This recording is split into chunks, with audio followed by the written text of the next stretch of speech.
गुजरात सरकार के सभी 16 मंत्रियों ने गुरुवार को इस्तीफा दे दिया है। सीएम भूपेंद्र पटेल कुछ देर में राज्यपाल को मंत्रियों का इस्तीफा सौंपेंगे। कल गांधीनगर में सुबह 11:30 बजे नई कैबिनेट का शपथ ग्रहण समारोह होगा। नई कैबिनेट में 2 डिप्टी सीएम बनाए जा सकते हैं। मंत्रिमंडल में नए चेहरों को मौका मिलने की उम्मीद है। कांग्रेस से भाजपा में आए विधायक भी मंत्री बन सकते हैं। गुजरात की मौजूदा कैबिनेट में सीएम पटेल समेत 17 मंत्री थे, जिनमें 8 कैबिनेट रैंक के मंत्री हैं, जबकि इतने ही राज्य मंत्री भी हैं। गुजरात विधानसभा में 182 विधायक हैं। इस लिहाज से गुजरात सरकार में सीएम समेत 27 मंत्री हो सकते हैं। जिन विधायकों को मंत्रिमंडल में जगह मिलनी है, उन्हें फोन कर सूचना दे दी गई है। शपथ समारोह में केंद्रीय गृह मंत्री अमित शाह, भाजपा अध्यक्ष जेपी नड्डा उपस्थित रहेंगे। केंद्रीय गृह मंत्री अमित शाह गुरुवार रात करीब 9 बजे गुजरात पहुंचेंगे। वहीं भाजपा के राष्ट्रीय अध्यक्ष जेपी नड्डा शुक्रवार सुबह गुजरात पहुंच रहे हैं।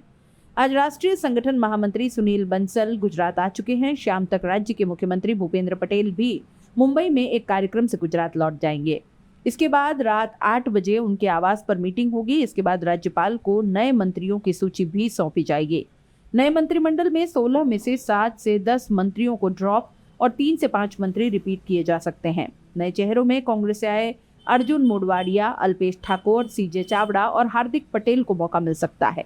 सौराष्ट्र से जयेश रादड़िया और जीतू वाघानी को मंत्रिमंडल में जगह मिलना तय है। खासकर पाटीदारों और उत्तर गुजरात से ठाकोर समुदाय को तवज्जो दी जाएगी। इसके अलावा जिन राज्य मंत्रियों को हटाए जाने की संभावना है, उनमें मत्स्य पालन और पशुपालन मंत्री पुरुषोत्तम सोलंकी, पंचायत मंत्री बच्चू भाई खाबर, वन एवं पर्यावरण मंत्री मुकेश पटेल, खाद्य एवं नागरिक आपूर्ति मंत्री भीखू सिंह परमार और आदिवासी विकास मंत्री कुंवरजी हलपति शामिल हैं। 2027 के चुनाव की तैयारी के साथ इसकी 4 वजह है। 2022 में भूपेंद्र पटेल को फिर से मुख्यमंत्री बनाया गया। इसके बाद 3 साल से मंत्रिमंडल में कोई बदलाव नहीं किया गया है। 2 साल बाद 2027 में चुनाव होने वाले हैं। इस सभी से चुनाव की तैयारी के तौर पर देखा जा रहा है। राजनीतिक जानकारों का कहना है कि मौजूदा सरकार के ज्यादातर मंत्री भाजपा आलाकमान की उम्मीदों पर खरे नहीं उतर पाए हैं।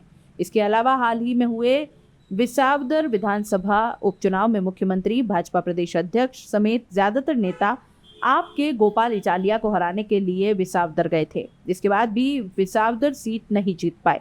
मंत्रिमंडल के विस्तार में इसका भी असर दिखाई देगा।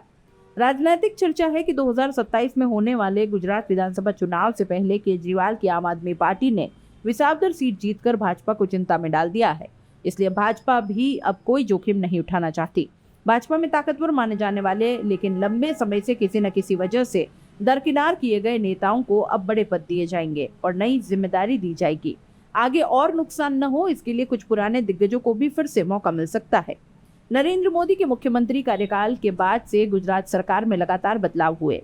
आनंदीबेन पटेल और विजय रूपाणी सरकारों के अचानक इस्तीफे और अब मौजूदा मुख्यमंत्री भूपेंद्र पटेल सरकार में बदलाव, ये सारे बदलाव तभी हुए जब गुजरात की जनता में सत्ता विरोधी लहर का असर महसूस होने लगा। नरेंद्र मोदी की रणनीति हमेशा से कुछ लोगों की वजह से पूरी पार्टी की छवि खराब करने की बजाय सुधारात्मक कार्य करने की रही। जनवरी में नगर पंचायत चुनाव भी होने हैं। 4 साल पहले भाजपा आलाकमान ने तत्कालीन मुख्यमंत्री विजय रूपाणी समेत पूरे मंत्रिमंडल को अचानक बदलकर सबको चौंका दिया। एक ऐसे घटनाक्रम में जिसकी किसी को उम्मीद भी नहीं थी। विजय रूपाणी इस्तीफा देने राजभवन पहुंच गए। इसके इस्तीफे के बाद भूपेंद्र पटेल मुख्यमंत्री बने।